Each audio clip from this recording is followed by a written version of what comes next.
बाहेर, किती वेळ लावतोय? आणखी पाव. अहो सर, पाव गरम व्हायला वेळ लागतो. श्यामण्या, तुम्हाला सांगतो का किती वेळ लागतो देव? तुझी लायकी आहे का माझ्या पुढे उभं राहायची? निघ चल. हॅलो, मला उद्या ते उद्या गाडी पाहिजे. काय? पैसे नाही? मला काय तसलं सांगू नका, नाहीतर मी गरजेत नसतोय. अहो तुम्ही काय केलं माझ्यासाठी? तू तुमच्या जिंदगीवर ठेवा. वडिलांचा फोन होता का? हा, तुम्हाला काय करायचे? जे वडिलांबरोबर बोलला तू ते चुकीचं होतं ना का? मी चुकीचं बोलू नाही तर बरोबर बोलू? तुम्हाला काय करायचे माझ्या बापाचं? चूक तुझी नाही, तुझ्या बापाची आहे. त्याने प्रत्येक वेळेस तुझा हट्ट पूर्ण केला, जे पाहिजे ते दिलं, म्हणून त्यांच्यावरती हे ऐकून घ्यायची वेळ आली. तू काय म्हणलं रे ह्या पोरांना? तुझी लायकी आहे का तुझ्या पुढे उभं राहायची?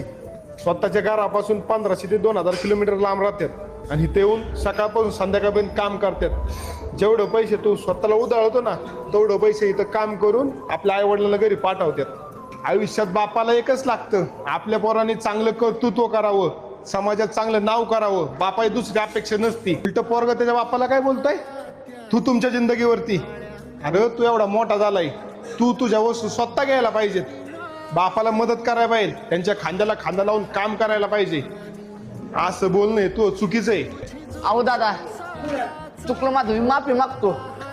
मला नकोस माफी मागू. घरी जा आणि बापाची माफी माग आणि त्यांना सांग की तुम्ही जे सांगसान तेच मी करल. कारण प्रत्येक बाप आपल्या पोराचं चांगलंच बघतो. बघ किती चांगलं आयुष्य तुझं होते. लई अवघड हाय गाड्या उमगाया बापर.